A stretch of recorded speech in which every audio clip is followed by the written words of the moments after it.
Perfect. Perfect. Perfect. Perfect.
Perfect. Perfect. Perfect. Perfect.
Yo, what is going on? Everybody, welcome to the Mike and Mish show. We are back. Kyle, look at that beard. What the hell's going on over there? Um, I'm on vacation. Can you hear me? I can hear you. Is my internet fucking garbage right now, or are we No, good? you're good.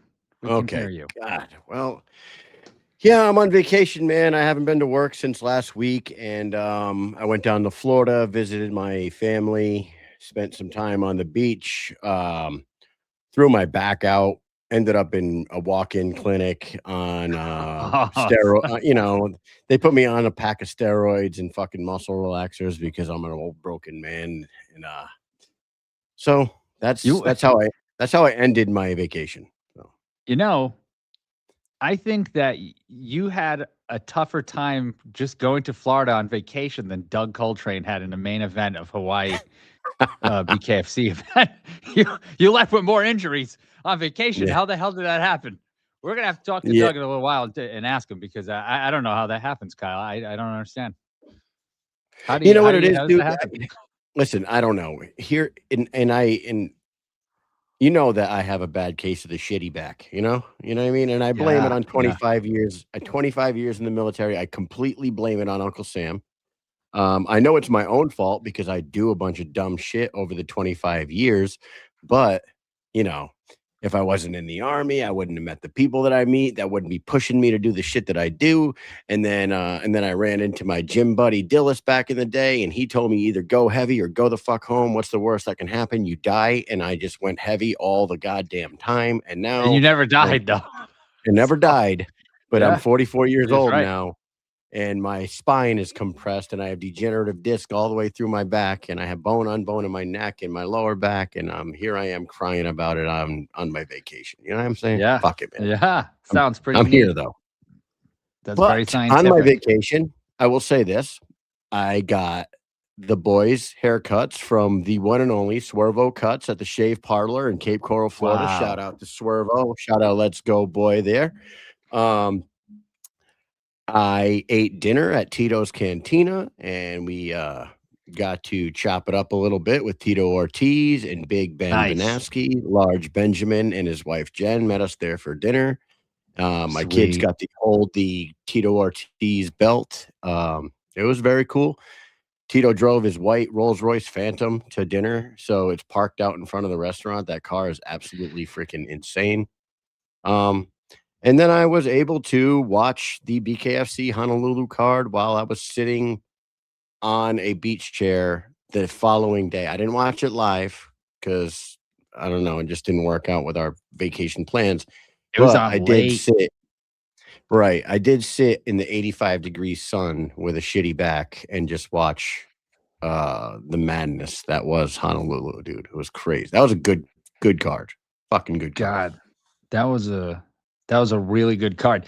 Going from Connecticut, that fight night 3, which that card was unbelievable, Yeah. and then to this Honolulu card, and I was up. I started watching it at 11 and I was up till I don't know, it was like 2:30, 3 a.m. or something, and I was still up watching it because it was so good. I was like, "Oh, I'll probably get some of it and then I'll wake up and watch the rest." No, no, no. I did not go to sleep. I stayed up. I was up all night. I probably didn't go to sleep till 4. Dude, so there wasn't a card between Connecticut and Honolulu? Those were back to back? Yeah. It was a break? Wow, man. So that's 2 absolute banger Killer fucking cards. cards. Yeah, Yeah. 2 absolute back-to-back bangers. That was These 2 cards this weekend have a lot to they have a lot to live up to because those 2 cards crushed it so far. Like, it was unbelievable.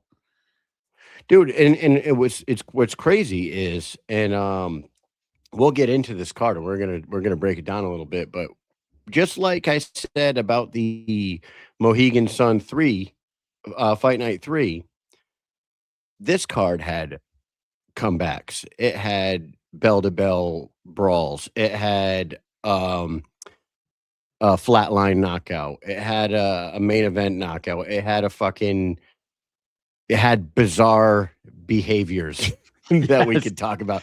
Like Yes, this it did. card, This card, yeah, this card here, this card, the co-main event. We're going to talk about that, but the co-main event had 4 fucking knockdowns on during the fight, and not one of their bodies hit the floor. Think about that, Dude. It was crazy. That card, I had a little. I love the whole thing. I was texting people. So what do you People aren't answering me because they're probably sleeping. I'm like, this is insane. It's like 1 a.m. Nobody's answering me. Like, whatever. I'm just gonna Right, keep and going. dude, Swervo says it right there in the comment section. Shout out to Swervo. Thank you for hooking the boys' hair up. It was cool to see him down there. But Swervo says it right there. Hawaii is a card of the year contender. It was, and it was back-to-back card of the year contenders. Like we're saying, Mohegan Sun 3 and this one back-to-back. Oh, Man, unbelievable. the BKFC's on a heater right now for sure. Yes, they are. And there's a lot more to come. The next couple of months, jam-packed with events. Look at all the events. Jam-packed. There's 2 this weekend. Actually, the weigh-ins are on right now for BKFC Denver, right? They're on right now. They went live at 9. Then the day after is Australia, which they've been trying to get into for a while, and now they're finally there. That's going to happen. And to be honest, I kind of forgot about Australia. That's flying. I'm paying attention to the cards that just happened. I'm waiting for Denver to happen. And then boom, it's like, oh yeah, that's right. Australia's on Saturday night too. Oh my God. There's a lot to watch this weekend. What time is it on night Saturday? fights. What time is the Australia card? Is it the Australia card? Let's see. What afternoon, time is Saturday afternoon? Because I got the other 2 events open right now. So we're talking 5 a.m. Eastern Standard Time. 5 a.m. April 18th. So Saturday, but right and early. Saturday morning, 5 a.m. Eastern? Yes. That's what it says. Shit. So with Okay. Hawaii, we're up till 3 a.m. With this one, we're getting up at 3 a.m. to get ready for this fight. Look at That this. is fucking insane. Yeah, 5 a.m. The card starts at 5 a.m. I didn't see anything about weigh-ins happening for that event because I was like, how are they going to play this out? Is it going to happen early in the morning tomorrow? And then they're going to do the fights early in the morning on Saturday? Or I don't know how they're going to play it. Maybe they don't even do the weigh-ins live. I don't know. Jesus, man. But there's That a is lot. nuts. Feldman is and I actually didn't in even- Australia, so he won't be in Denver. And dude, the main event, I didn't even like, I don't know how it just like breezed over my head. It's Hayes Heppy's immediate rematch. I didn't realize that. Yeah. He's rematching the dude that just beat him. So that's crazy. They don't usually do that. Wisniewski. Yeah, it was Newski. They don't usually run them back that quickly. You know what I mean? So Yeah. unless your name's Beck Rollins and Christine Faria, you know what I mean? Like that one ended in a cut, and then they had to run it back right away. But this one, man, a lot to watch this weekend, Mike. Why don't we get into this Honolulu card a little bit? Oh, Let's do a shout out of our sponsor quick. Full Blast. yeah, let's do that. Mike's got the hoodie on right there. I got the Mike and Mish collab on right now. You could find that at fullblastclothing.com. Check out fullblastclothing.com. Check out their whole line of clothing. They got t-shirts, hats, hoodies. They are a clothing brand for the fighters and for the fight fans. Go at life, Full Blast. And then while you're at it, go over to Instagram and follow them at Full Blast Clothing on Instagram. Thank you to Full Blast. Always comfortable in your shit. Look at us looking good. Yes. So Full Blast, there baby, it is. hold nothing back. So getting into this Honolulu card, right? We are going to have some special guests join us to talk about this card. But why wouldn't we start off with the main event, right? Shouldn't we start off with the main event, don't you think? And work our way back? We should. So before we get What's into wild about is- the main event, what's wild? What's wild is we talked to the guy after however, what is it, 2 years off, Yep, and it looked like he never fucking missed a beat. You know what I'm saying? I know. It's insane. That main event was crazy. It was insane. And so right now, joining us to talk about the main event is the man himself, Doug Cole Red Coltrane. What is up, man? Long time no see. Hey, what's up, baby? How y'all doing? Doing great, doing great. You must be living life in the fast lane right now, having a great time. How was the trip to Hawaii? The trip to Hawaii and back home was probably the worst thing about the whole experience. But I mean, I'm getting better with the whole plane thing, man. I've always been uneasy up there, but at this time I actually like, I got up and stretched and like on the way there it was kind of nerve wracking, but on the way back, I had a couple shots, so it made things much better on the plane when I had a couple shots. I was like, oh yeah, okay, it's a cheat code. Couple celebratory shots, right? Absolutely, man. Absolutely. Put a lot of hard work into getting there to Hawaii. So yeah, I was super confident before we went or whatever. And I just knew, man, I already know, man, like if I show up and be the best Doug, man, I'm gonna give anybody in 170 in the world, I mean in 175 in the world problems. I already know that. I've been my own worst enemy. So it was just good to be able to show the world exactly, what I mean? Like I'm really a problem when I'm locked in. It was Yes, great to and see, we man, for could sure. tell because Maki Patolo, and I was surprised. It looked like it was going to the second round. All of a sudden, boom, it was over. I was like, wait, what the hell? You even had the commentators wondering what the hell happened. They were like, we saw a punch land, but it didn't seem like. I'm sure you've watched it back now, and I'm actually going to play it here. It didn't seem like, I know you hit him with a jab, but goddamn, you must have one hell of a jab because that thing It hit must him, and have then like a cracked second his later, he eye was or like, something. I'm done, all done. Well, it's crazy because yeah, I watched it back, but even in the videos, like it, like I even heard the commentators a couple times say like Doug Coltrane threw the jab, it didn't land, but they were landing, they were just popping, they were just, Yeah. and his eye was already messed up probably a minute into the fight. He fought for he hit me with that flurry. He hit me with the flurry and the combination after his I was already messed up. And the last jab just kind of sealed it. Like the last jab caught him right in the eye again. And he was like, I'm done with this. Damn, that it was so crazy. Like, yeah, it kind of was like whipping like a towel, but you know what I mean? Like you whip someone with a towel and it barely just hits them, but it's just slaps the hell out of them. And, It's just so crazy. It, and it, it was amazing, really. every time it touched him, it did damage. Like literally, I'm like his eye was like turned white before he took the knee. He like I literally like I said, he was fighting for like a minute with one eye, and he kept coming forward. He kept pushing forward. I give him that for sure. He kept pushing forward even with the one eye messed up.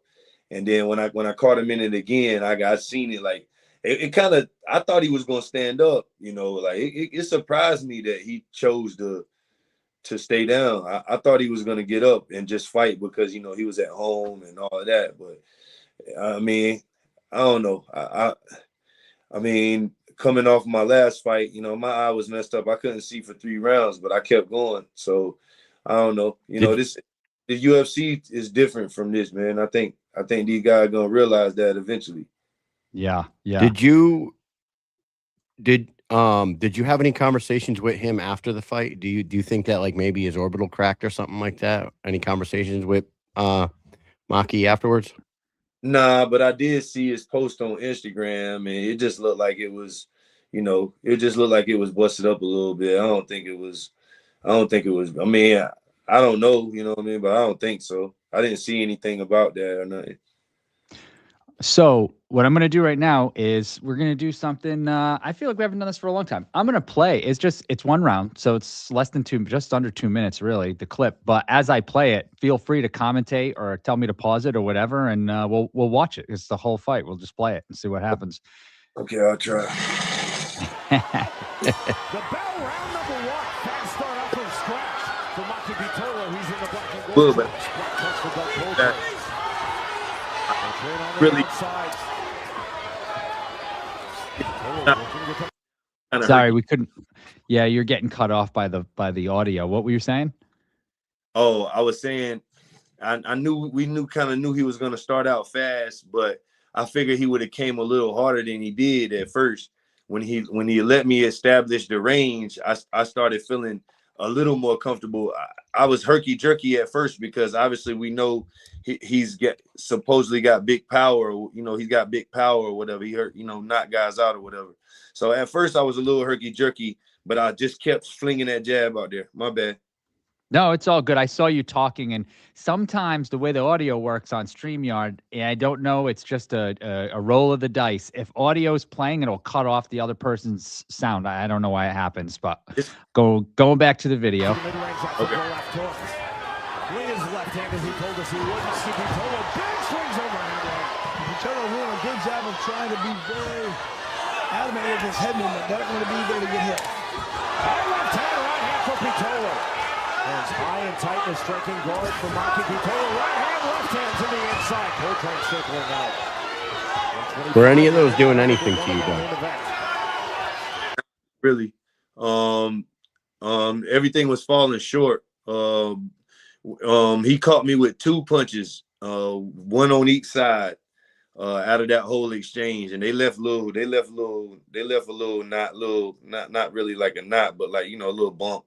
You know, I had a little bump here, a little bump here, but mostly everything he was throwing was falling short or catching me in the shoulder. It wasn't really, you know, wasn't able to reach me. Yeah, it's crazy because when people watch this sport, they hear the slapping, they hear it, so it sounds like he's landing shots on you, but it doesn't appear so. It looks like they're kind of grazing in the side of your head, or like you just said, the sound that they might be hearing is your shoulder. You know what I mean? Like those shots didn't seem like they were doing anything to you. Nah, he wasn't in, and that was one thing we knew too, that he not really a guy that moves forward and throw punches at the same time. So as long as I kept moving, he was gonna have a hard time. He likes got to get set before he throws his punches, and we kind of knew that. So he was trying to come hunt me down right then, but he was just falling a little short. Nice. Coltrane long on the jab, not there. The fighters to the center circle, both fighters unorthodox. Pitolo looking for the overhand right. Coltrane back to the long jab, doubling his jab, Marky Pitolo. There's that hook jab from Doug Coltrane. Pitolo again on the stiff jab.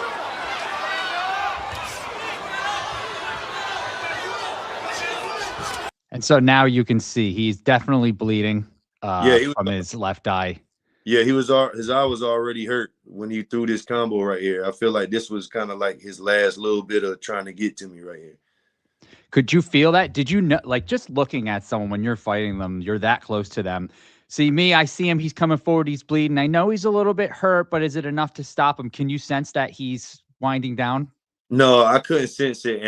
And I'm just getting started. Like I said, when we first, like, you know, being that I know he's got big power and stuff, like that's why I was mad herky-jerky in the beginning. But once we kind of got settled in and he threw a couple combos and punched me, I was like, oh, shit. Oh, okay. That's what it is. Okay, it ain't nothing crazy. You know what I'm saying? It ain't nothing I ain't done felt before. So then I started really, I'm not a first-round fighter. If you go back and look at all my fights, I'm not really a first round guy. It takes me a second to get going. And once I get going, that's when I get going. So I'm really just getting started. And then like you said, like when he took the knee, it kind of threw me off. So I was like, and then I looked back and I was like, who's still down? He ain't getting up. Like I was surprised. I'm telling you, I was surprised. Left hand right to the body. Oh, there's already a cut on the eye. Hard right hand to the inside. Through the upper body movement, the head movement of Pitolo as he comes forward. As you like Doug Coltrane on the outside. This one, Coltrane wants to be outside, throwing jabs, making his opponent pay for trying to get close. Deep swelling in the left eye of Marky Pitolo right hand. Pitolo again the roll through, upper body movement, hands high and tight. With a much looser, more open striking guard for Doug Coltrane. Coltrane looking the time to counter on his back foot. There's the jab from Coltrane. On the delay to the canvas goes Marky Pitolo. You can even hear, as soon as he went down, you hear Chris Lytle go, what happened? Yeah. When I knew that last one got to his eye, because like it went in there. You know what I'm saying? When it go in there, and like I seen him pause for a second, and then when he took the knee, I was like, oh shit, he took the knee. Yeah. Now watching it back, I've watched it back already before this a couple times. I know what I'm looking for. And so I hear it when the jab lands. I hear it. I see it. But when I first watched it, I did not. I missed it. And then he took a knee. So I was like, oh, he's hurt enough where he needs a minute. Not thinking he was going to stay down. I'm going to play it again. I rewound it a little bit. And you'll hear everybody watching. You'll hear it. To the much looser, more open striking guards for Doug Coltrane. Coltrane looking to time the counter on his back foot. Here's the jab from Coltrane. What happened? On the delay to the canvas goes Maki Yep. Pitolo, taking the jab, the delay, and then Pitolo to the canvas. Oh, wow. Was he hurt that bad? Couldn't tell. Yeah. That's it. Yeah, I realized then he wasn't getting up, but yeah, the last one it busted it even more. Like, but the one before, it wasn't like it was bleeding. It was kind of like it was weird, man. It was weird because it looked like his eye was white. I've been praying for him that he's straight, because obviously I don't want nothing major to happen to anybody. Sure. But like it looked weird at first. He had like he had the Undertaker eye for a second. Yeah. You remember the Undertaker used to roll his eyes back in his head and just pure white? That's kind of what you're describing, right? Yeah, it looked weird at first. I was like, dang. But he kept coming. That's why I said he kept coming. But then that last one busted it. Like when you see him, he's shaking his head, you can see the blood just leaking from it. Like, yeah, it opened him up on that last one. So that he probably was like, yeah, fuck this. I'm done with this. Oh yeah. He definitely didn't want to keep fighting with his eye like that. And after 2 years, almost 2 years away, I think it was. I can't remember how long it was, but it was too damn long. How good was that feeling to realize he wasn't getting up, and then realize you just got a first round finish in Honolulu on your return? That must have felt pretty goddamn good, huh? Man, it felt so amazing, man. And man, I'm not even joking when I say remember if y'all remember when we talked before and y'all asked me, about, the 2 losses and, the press and how do I feel about, do I feel like it's a must win? And I told y'all, I just wanted to show up and be the best I could be. And I just wanted to enjoy this because I knew I had more behind me than I do in front of me. And I just wanted to enjoy every second. I enjoy every second, man. I remember, I love James Brown too, man. We clicked so much in this trip, and like he like molded to me, man, like to help me, like everything that I needed, man. Like he was right there for me, and like on the way, if you watch the fight again when they're announcing us and I'm walking back and forth, like James looks at me and says, because I'm mugging at first. I'm like, I got the mug on, like I'm like, I'm locked in, I'm ready. And James looked at me and said, I need you to smile. I need to see that smile. And I started smiling, and like he was just reminding me to enjoy every moment, and like, man, the fight, it was so easy. I was like, damn, if this dog shows up every time, who could beat me? Yeah. Listen, you land in a jab like that and in a guy, I can't imagine if you friggin' man, if you were going into that fight another couple rounds, I can't imagine what his face would look like. Because you hit him a few times that I saw, and his eye was bleeding. It's busted. He can't fight anymore. Man, that jab is gonna friggin' don't forget that jab gonna end somebody, big time. Don't forget that the right hand puts people to sleep, and that's what was gonna come if he didn't take the knee, because he couldn't see. And when I talked to James, I asked James, I said, James, what were you going to tell me when I made it back to the corner? He was going to say, I love what you was doing. It was beautiful, but now I want to see you drop that 2 on him. And that's what we were going to end up starting to drop the 2. Like I said, I never really got in, man. Like we just was popping it out there. Eventually I was going to start throwing that right hand. And once that right hand land, it's good night on anybody. I already know that. Well, you didn't have to, and you got the job done. Absolutely. I'm glad. I was and glad then, y'all. My bad. Oh, sorry. And then you get the mic in front of your face, and you have a fantastic call out of Marcus Edwards. I gotta tell you, man, the way you fucking made it very clear who you want next, that was great. Props to that.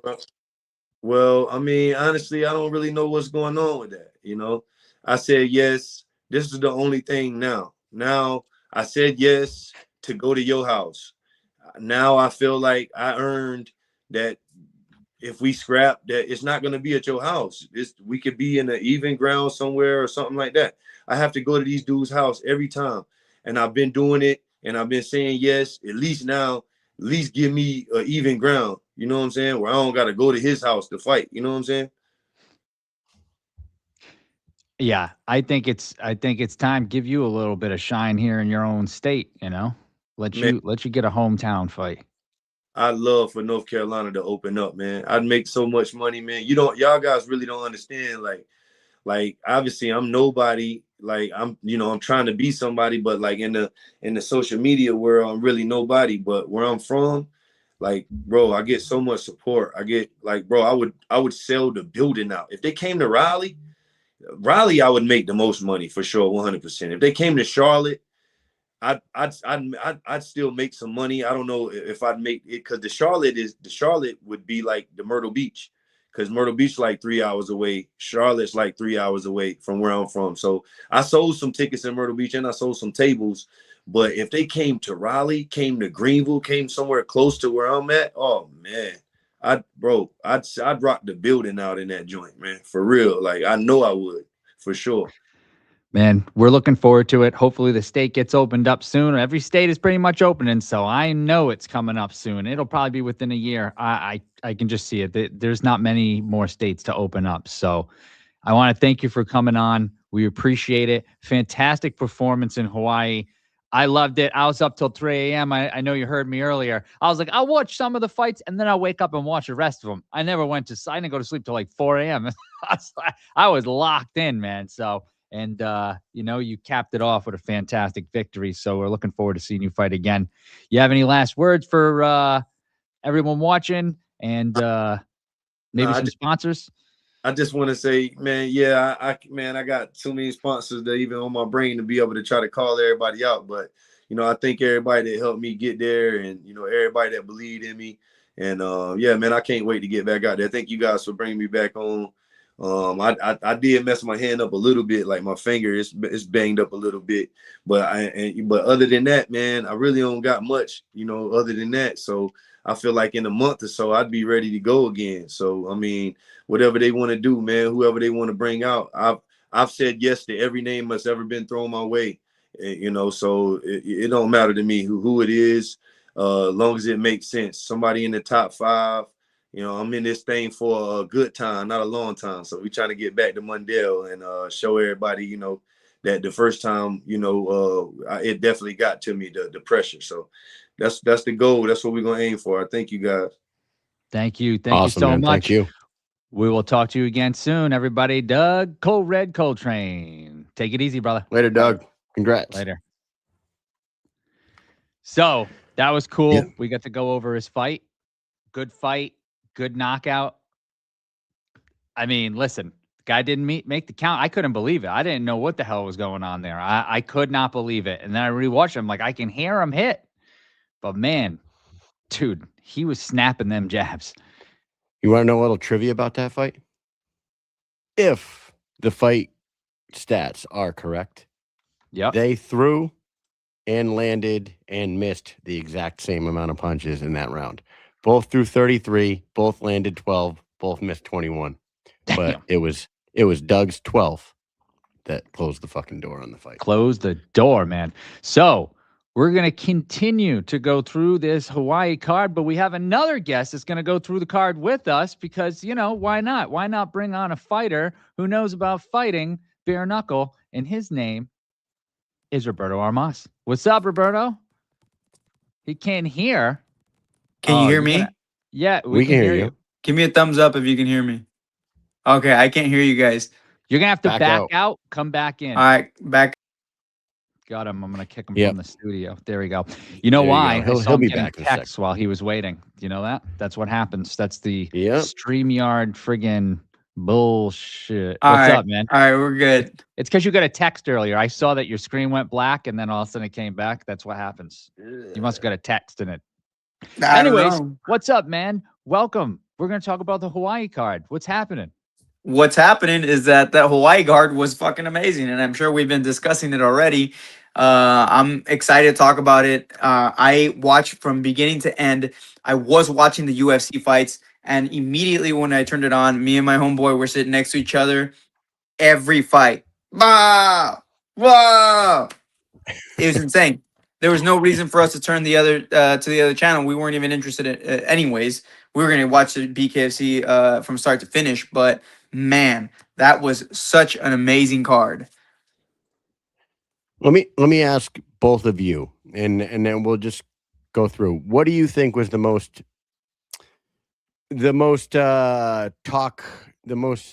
biggest talking point of the event? Because there was a lot of them. Like, there was some strange shit. There was a comeback flatline knockout. There was a great women's fight. There was the return of Doug Coltrane. There was the felony Bennett fight where they kept knocking each other down, but nobody ever hit the mat. There was like a lot of fucking crazy shit that went on that night. So let's start with you, Roberto, since you're joining us here. What do you think was like the biggest like jump out point from the Honolulu card, if you could pick one? For me, is the level of technique in these fights, right? So sometimes we don't get to see that being showcased from start to finish with people that are trying to get a finish the entire damn time. And here we had a lot of good pull twos that were happening, a lot of knockouts, some head movement. And one of the things that I was thinking about is, right, so we all know that Hawaii is known for mixed martial arts. But how many, big time UFC fighters or MMA fighters do we see coming out of Hawaii? A lot of it is because they're stand up based and they're good at BJJ. And we all know the MMA field is dominated by primarily wrestlers. So we don't see too many of them. So now that we see them coming into BKFC, I think this is a great environment for them.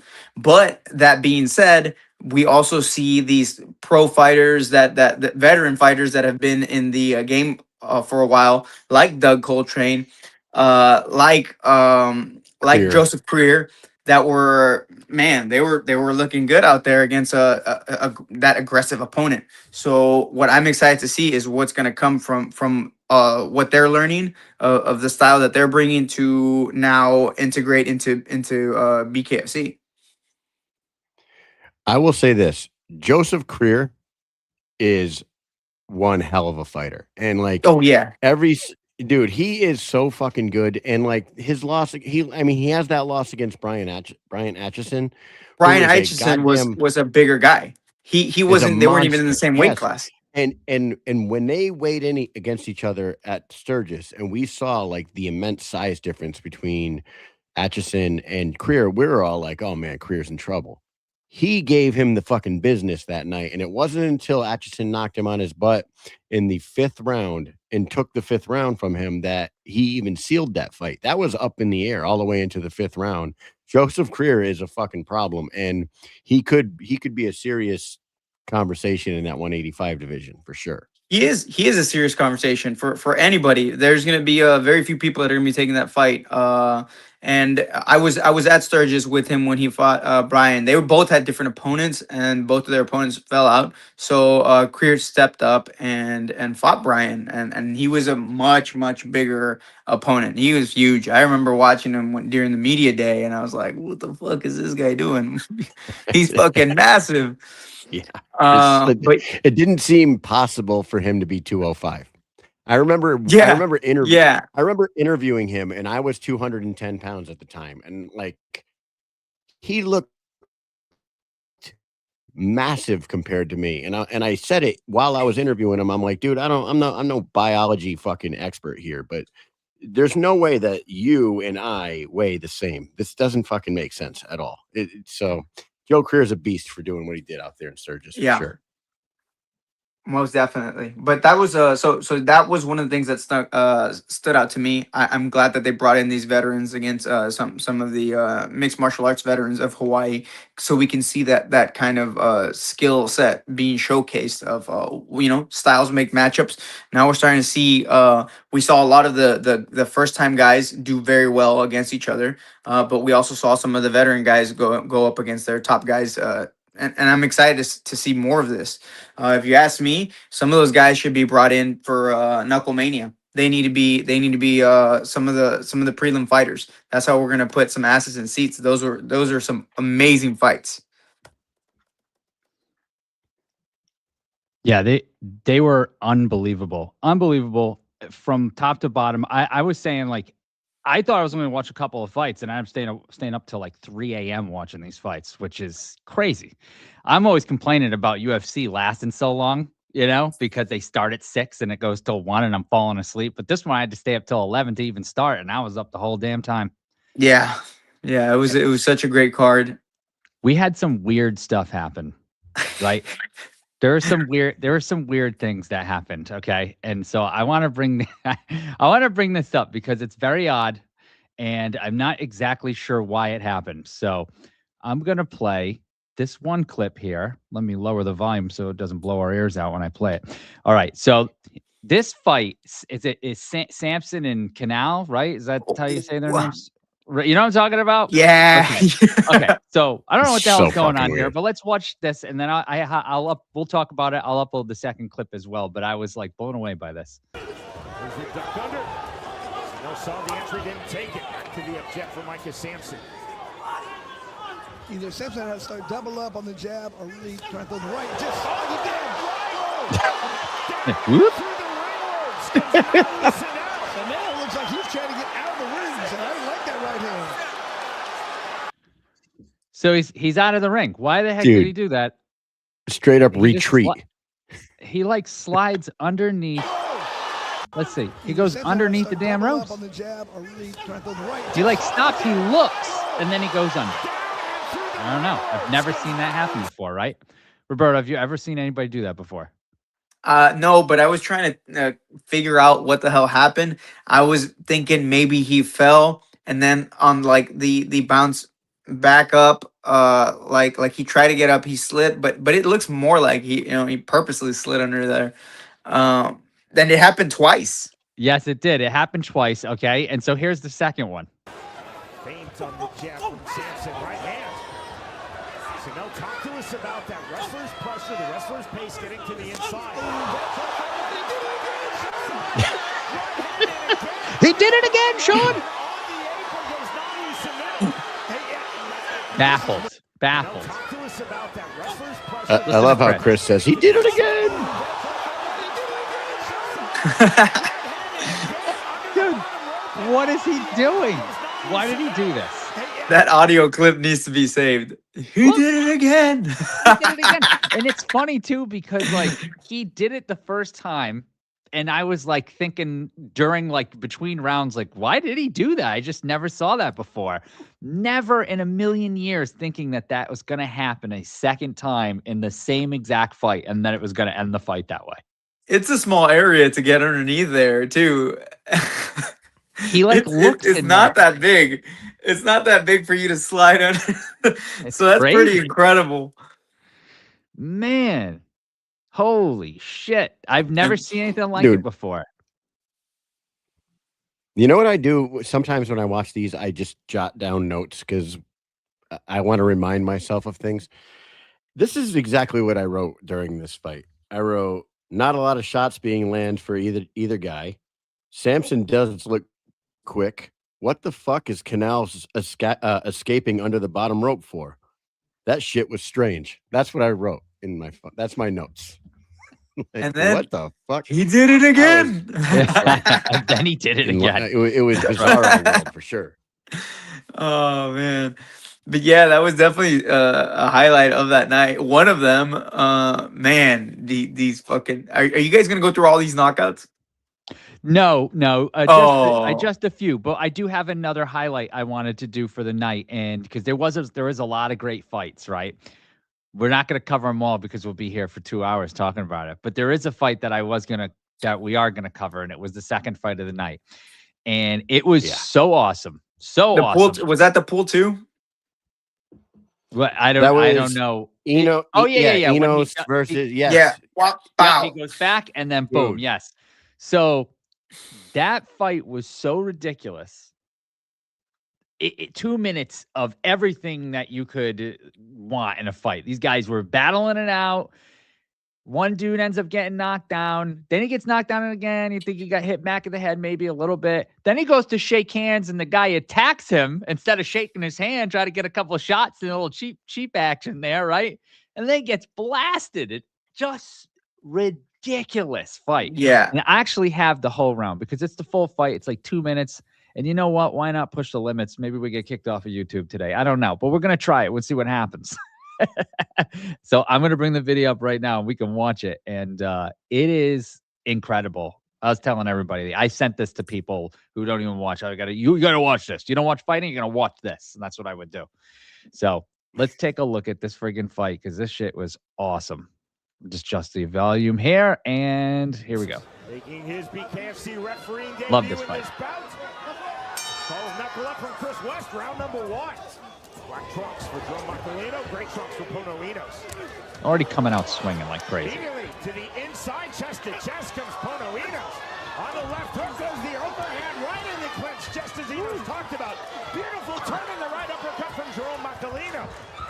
They're not holding pace back of this the round punches, is bro. insane. Separation from Chris West, right back to it. There's the jab, stick, and move from Pono Enos. This now is the range that Jerome Macalino talked to us about wanting. Fully trying to utilize his reach advantage, and he does on the right hand. Overhand right again from Macalino. To the inside. They're trying to friggin' murder each other with every shot. Yeah, Enos swings out of his shoes every single time he throws a punch. Forward pressure now from Jerome Macalino on the check left hook. Enos looking for the entry on the overhand right, cannot find it. 65 seconds remaining. Here's where all hell breaks loose. Oh. To the canvas goes Jerome Macalino. Totally changed the pace. Felt like Macalino was looking very good. Walked right into the counter. This sport is very strange. You think you're in the driver's seat. One punch changes everything. Look at, oh shit, try to shake his hand. You thought you had a friend, boy.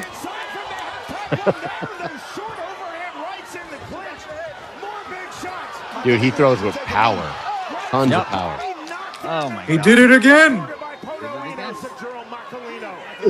in the back of his head. I'm not sure. He doesn't want any more out there. Look at his face. Yeah, Says you don't want this was super smooth. So good. If I'm Enos, I'm trying to stop him right now. He's giving you that look, and he wants out. Closing seconds, round number 1. Boom. Oh, Yeah, he So good. twisted that dude's face. So good, man. Off the canvas. I thought he was done. dude, step back. So good. Oh my God. So good. Is the mandatory 8 count given? 5 seconds before he did that, Chris said he didn't want any more. If I'm Enos, Yes, I'm he trying did. to stop him right now. He's giving you that look, and he wants out. Closing seconds, round number 1. Boom. He reached. He reached with that too.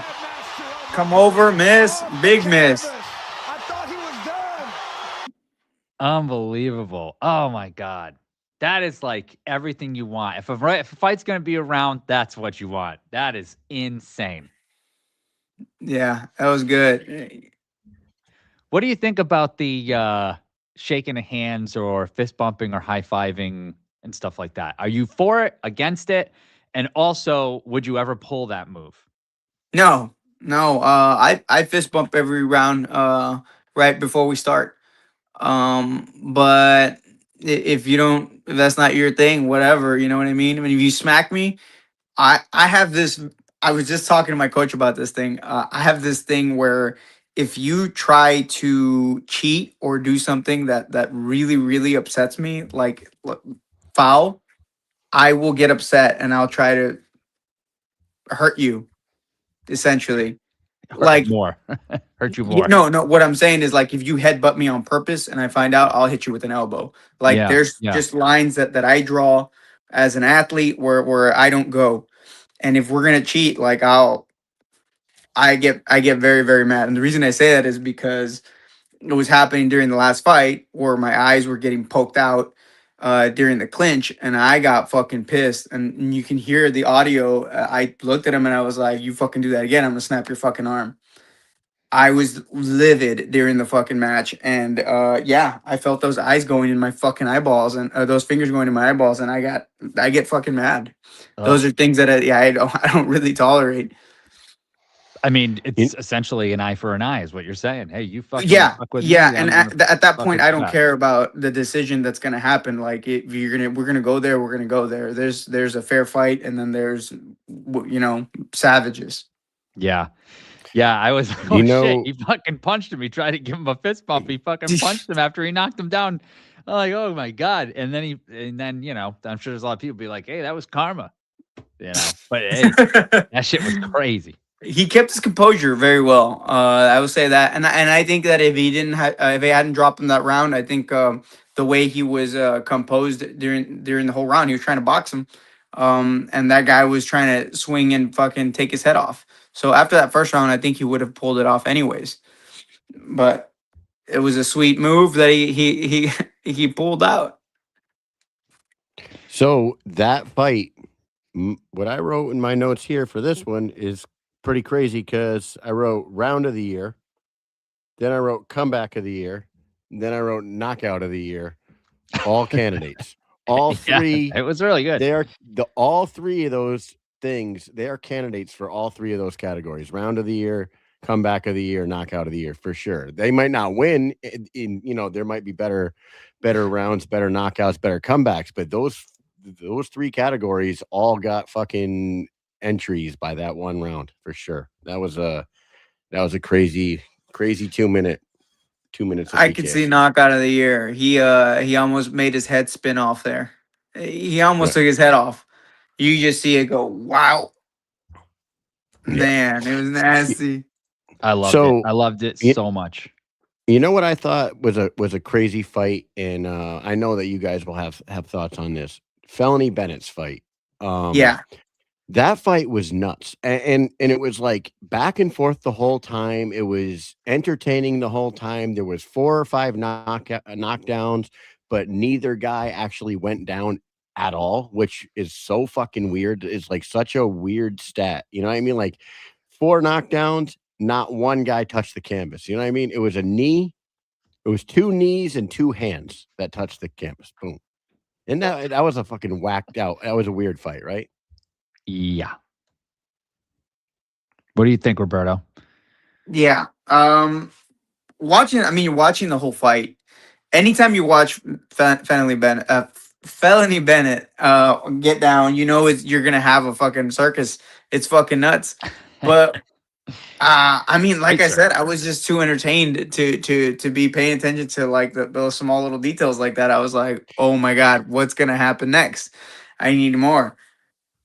Do you think Felony plays too much with the because he definitely does it in almost every single one of his fights where he keeps his hands low and tries to bait the dude in, and then like you saw it backfire on him in this fight, like where it worked at times. He would bait him in and he would catch him, but then he was trying to it's bait him in with his hands down and he got rocked with a left hook and ended up touching the canvas, you know? it's a part of the game, right? But one of the reasons that he didn't get knocked out completely, even though he was caught, is because when you have fighters like Prince Nassim, uh, who else does that? Emmanuel Augustus. What they do is they're very, very fluid with their movements and the counters. And when they get caught, it's very easy to be elusive, right? Sometimes they'll get caught hard, but they still won't take the entire shot solid, which is probably what happened. So you got a quick flash knockdown. But I don't think he plays too much because it entices the other person to keep shooting. So he finds that right counter and wow, done. And he's very good at it. Yeah. He certainly is. Pure I entertainment, mean, too. he still has it. That's the thing. He had a long, long loss streak, right? And we know that he has fight in him. We know that he still has power. We know he has the skill. He did bring it back in a couple of occasions. I really think that I don't know where he trains, how he trains, or anything, but there's something about him when I watch him that I'm like, man, I don't know if there's something missing from his camp or from his life, like structure or something, but I really feel like with the proper like attitude, or you know what I mean? Like if he really focuses on fighting, sure, he's older and he's at the the end of his career. Of course, he's much older and he's been around for a long time. But I feel like he still has it enough to fight and win at least a few more fights and still be entertaining. I really like watching him fight, and I'm set when he loses. I'm like, God damn it! Like, you know what I mean? And I'm not even rooting against the other guy, but I just want to see him win. I want to see him win and fight because I like him. I really do For like sure. him. For sure. And his career is kind of similar to what like I said, to Emmanuel Augustus, what was going on with him. And Yeah. Emmanuel Augustus didn't have the best record, but he went in there and he slugged it out with some of the best. You know, he fought Floyd. And there's a famous quote out there that Floyd was saying that Augustus was one of the toughest fighters. After Fanley Bennett fought, that guy even said like it was hard to capture that broken rhythm and time it, because he is a veteran of the sport. When you do it that long, that's what makes you so comfortable with dropping your hands that low. I do it sometimes in sparring all the time because I'm confident in what I'm luring in for the counter. It takes a lot of time to build that up. As far as the way he trains, I'm not sure what exactly he needs. I think we just need to find the right matchups that are going to be right, matched up perfectly. This one was a good one. If we can find more like that for him, I think we're going to get a lot more entertaining fights out of that.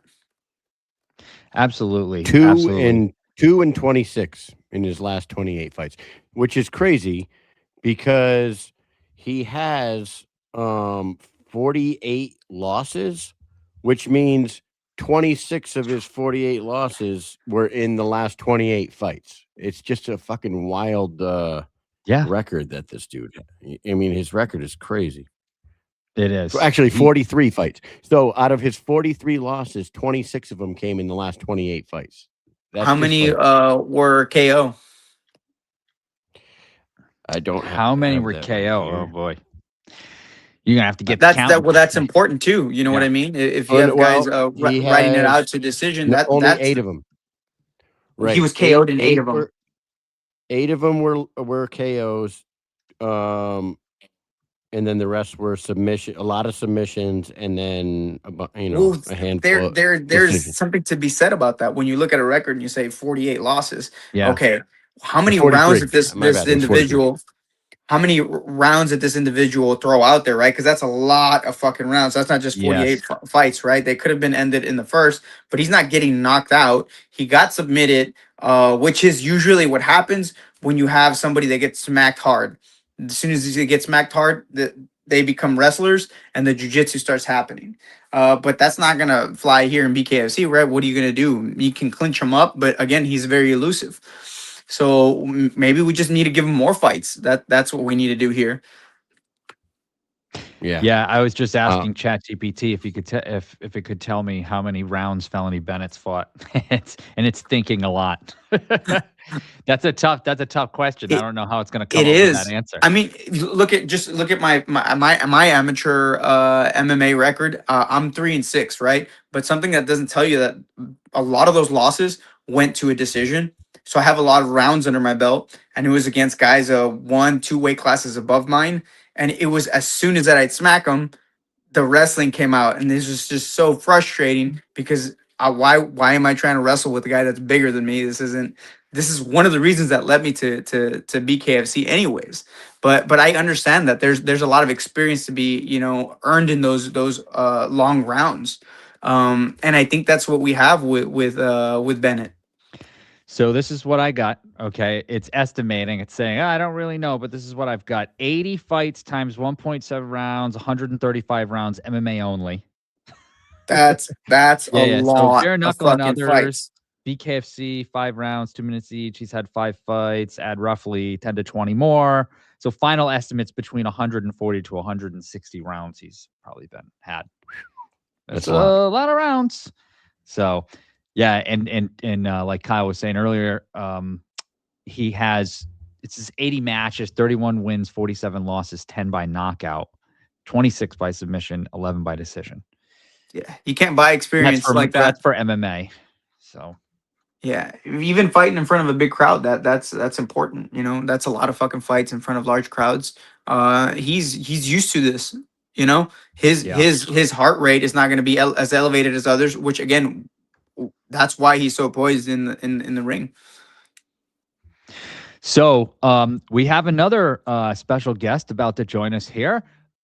I was surprised. Kyle texted me and told me, but I didn't see it till the last second. So I'm very happy to introduce another fighter that fought on the card that night that put together an absolute clinic of a fight. Loved every moment of it. Joseph Greer, everybody. Welcome to the show. The Dark Knight. What's up, Roberto? What up, man? Chilling. Just sitting there. I was watching you guys, and I said, "Let me see if I can get on here." Oh, of course. Yeah. Hey, listen, Joe, what Mike just said was the truth, man. I was saying to these guys earlier, I like to jot down notes throughout the card just to remind myself so I don't forget. And I wrote, "It looks too easy for him."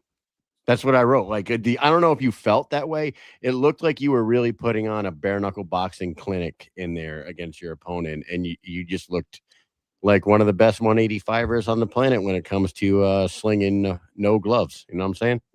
You looked fucking massive too. Did I? You look big in comparison to him, not just tall. Like In you had some Dwight Howard shoulders out. Yeah. In comparison to him, I was a little bigger. A little. I didn't expect him to be as small as he was. Like I knew at the weigh-ins, I said, "Oh, this is as big as this guy's going to get." And you know, we both had to make 85. I think when I got in the ring, I was maybe like 210, 211. Jesus Christ. Yeah, I just tried to stay calm and I had to focus on our game plan and just worked it. That was it. Just worked it. Yeah. Well, the jab was fucking Yeah. beautiful. Thanks.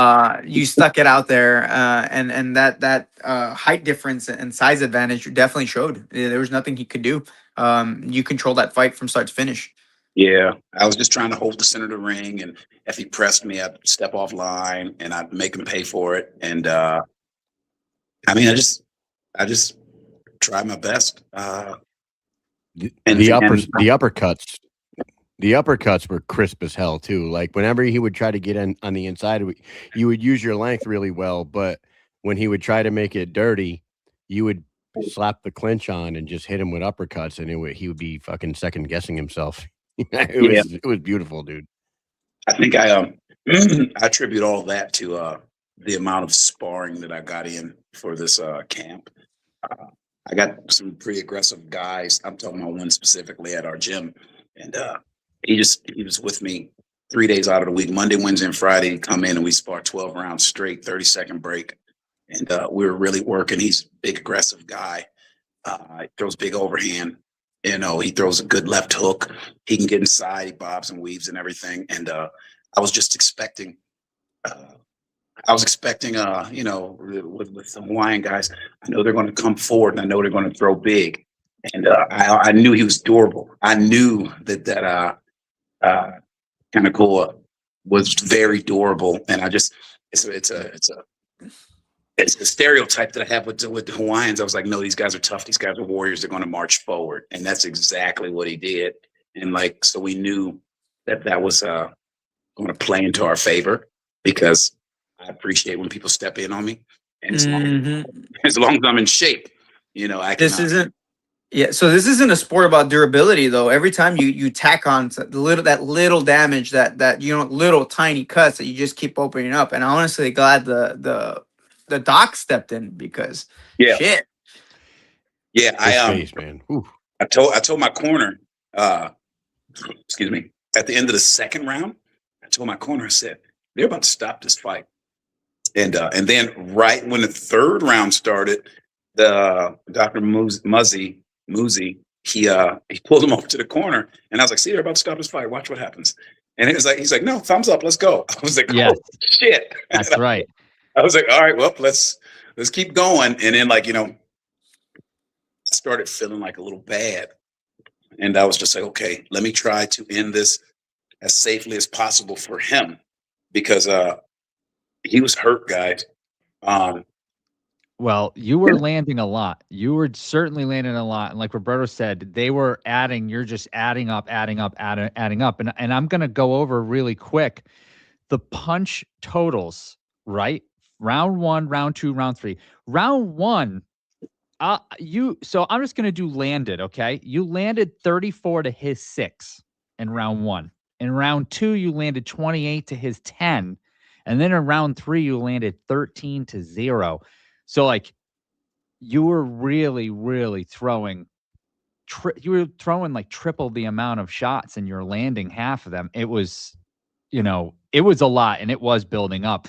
I was amazed that he kept on coming forward at that point. Yeah. There's some guys that just don't want to stop, but I just felt like he had a hill he just couldn't climb. After halfway through the second round, I was like, "There's no way he's going to be able to come back." You were just doing way too good.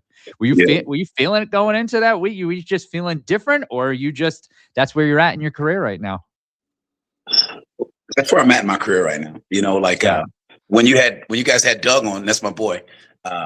Like he said something. He said he has more of his career behind him than he has in front of him, and that's the same with me. I don't plan on stopping anytime soon. I just always like to mention that, hey, I don't know how many more years I got left, but as long as I stay healthy and as long as I have the ability to keep performing at the specific level, I'm gonna keep doing it. And but I just had to work really hard, and I'll be honest, at the weigh-ins, so we had to go to a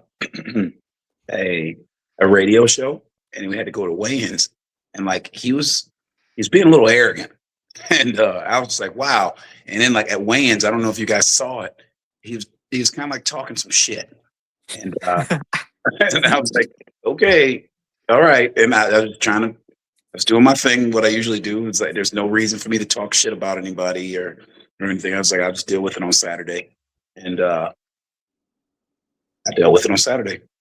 That's what came down to. That you did. You did. I mean, maintaining Where do you your think this composure puts is you super now? important, man. What's that?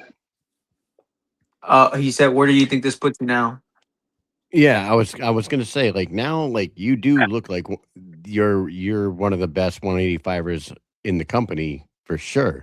Do you think appreciate that the obvious next step would be somebody like one of these top 5 guys? You got Jomi and Cody Vidal fighting each other in a couple weeks in California, like someone like that, Mike Richmond or Jared Warren or someone like that. You had fought Jared once before. Maybe run back with him. Yeah, every Where single go from here. Every single one of those opponents that you mentioned, I am down to fight every single one. And I mean that respectfully. I'm not trying to come off as an asshole or anything like that. I would fight every single one of those guys. I would fight Jared Warren again. I would fight Brian Akerson again. I'd love for him to come down to 185, but if I don't think that dude's getting to 185, homie. He's huge. You have to cut one of his legs off. If I had to fight him again, I was like, okay, I'd probably need like maybe 4 months so I can put on some muscle, because that guy's a tank. And respect to that guy, big fucking guy. And freaking like with Jared, all respect. Like I don't hate any of these guys. There's no reason to be like. It's a business. This is what we do.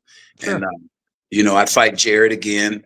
I'd fight Cody Vidal, and I like him too. He actually just added me as a friend on Facebook, on Instagram, and he was just talking about how he likes how I fight, and I was like, that's cool. Jomi, like I know Jomi's like number 3 or something like that, and there was some talk we were supposed to fight, but he got matched with Vidal, and so I'd like to fight all those guys, but ultimately, and once again, with the most amount of respect, my goal is to fight Lorenzo Hunt for the title and win it respectfully. I'm not trying to be an asshole about it. I know that's where I want to be, and that's the accomplishment that I'm trying to have, not for the sake of just me, but for myself and my coach. And you have some history with Lorenzo Hunt, don't you? Yeah. But in the MMA world, that was MMA. That was MMA. That's a different sport. Yeah. No, I'm just wondering. Sometimes I feel like that plays a factor psychologically. You know what I mean? Who knows Yeah. if he's gonna want to get that win back or if it's already in his head. Yeah. This stuff plays out, you know. It's interesting. I'd want to watch it for sure. I mean, I'd want to watch it too. I'd want to experience it. One thing I tell you about that, that I watch know it right now. is, yeah, me too. But I know Lorenzo's a warrior. You know why? Because I've watched his last couple of fights, and like, you know, and earlier in the rounds he got hurt, but this motherfucker would fight down on his mouthpiece and he'd do his shit. And that's respect. I was like, oh yeah, Lorenzo's out there doing it. I respect You him. can't make any mistakes. No, That's right. not with power like that. That's That's right. raw fucking power. Yeah. And Josh Dyer was doing fucking great. Right. He was doing great. And a little bit Right. of a slip up, a whop, that happens. Yep. It's fucking crazy. Yep. And that's not the first time he's done it. He's done it several times. Yes. There's The Mike there's Richmond a lot fight. of power in Yep. that fucking that right. And it's good. I'm glad you mentioned Josh Dyer because I don't remember us mentioning him, but he's another person. He's ranked Right. number 1 Yeah, there, I mean, and that's yep. another good name. Guys, like, So- you know, me, anybody that's in the top 10, top 5, I'll fight all of them. You know, I mean, I had, like, once again, I'm at a point in my career where I don't listen. I do not turn down fights. I'm telling you the truth. The BKFC, my manager, Scott Farley from Go Combat, he'll be like, hey, they offered you this fight with this opponent. I don't say no. You just say, all right, well, okay. And I'd say something like, how much they paying? Or I'd say, okay, what date is the fight? You know what I'm saying? I don't say Next no. week. Yeah, I mean, if honestly, if somebody said, hey, would you fight next week? I say, yes, I would. Because, you know, it's like Doug said it, you know, I'm enjoying every moment. And I don't know how much more time I got. I'm not saying I'm going to quit anytime soon or anything, but I'm just burning this bad boy until the candle burns out. And, you know, once it's done, you got to give this bad boy back at the end of the time. Anyway, once it's all said and done, you got to give his body back. So, I mean, we're surely looking forward to your next fight, especially with what just happened here in Hawaii. But before we let you go, I want to bring up a topic because there is a fighter that fights in that neighborhood, in that weight class that they signed, and he's going to be Darren fighting Till. on May. Yes, exactly. You called fight it. him too. Darren Till Yeah. signed multi-fight deal with BKFC. He is going to be fighting on May 30th at the Franco versus Tierney card in Hasn't been matched? Birmingham. I don't think he's been matched, at least not publicly. So what do you think, There it is. Joseph? What do you think about the signing of Darren Till? I mean, I think it's exciting. Darren Till, he comes from the UFC and he's a marquee name. And I think he'll do very good for our business and what we do with the promotion. You know, I'll throw my name in the hat, you know, just because it's one of those legacy things. Like, so yeah, I shared the ring with Darren Till. And one thing, Roberto said it too, and Doug said it, you know, the UFC guys, they're going to understand that this is a completely different sport. By me being an MMA fighter, by me being a Muay Thai fighter, by me being a boxer, bare knuckle is completely different than what we're used to experiencing with 8-ounce gloves, 4-ounce gloves, things like that. And let's see if he can make those adjustments necessary to some sort of success in bare knuckle. It may take a little while. That matchup right there, Mike, you sneaky bastard. That's a fucking hell of a first fight for Darren Till in the BKFC. That would be incredible. Man. I What do you think I think, know who Roberto? I'd Well, put let's my get money Scott. on. Scott, I think Who, I would know Roberto? who I Who would would put you my put your money money on.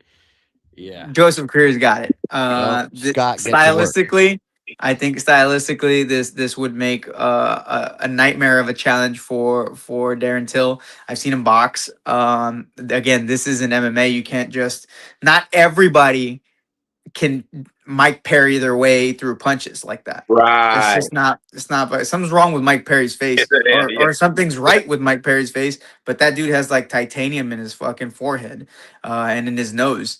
But not everybody can can tack on the damage like that, which is one of the reasons why Perry gets away with being as good as he is. Because once you think you're done mauling his face, he's just gonna maul yours right back. It's insane. But again, not everybody can do that. I tried to fight that way in my first fight, and my nose was broken in 3 different places, and I got cut up everywhere. And then I figured out, I was like, you know what? I do want to brawl. I just need to do it on terms that I can push myself before I get the cuts in there. Well, You know what's crazy? Mr. Career. When you Sorry. match up, hold on. When you match up Darren and Joe, Yeah. Joe is 6 foot. What are you, 6'4"? He's 6'4" with a 75-inch reach. 76. 4 inches, 76. They got him listed 6 feet tall with a 74.5-inch reach. He's got a long reach for a 6-footer. You and him almost got the same reach. It would be he would match up pretty well with you size wise. So that would be a pretty entertaining matchup, I think. I love it. There's also the way you utilize your jab, though. Some people, some people are shorter, but they have that way of extending that jab out. Whenever you're career size and you know how to use that length appropriately, that's when it starts becoming an issue. And this motherfucker knows how to use it fucking very well. Thanks. Hell yeah.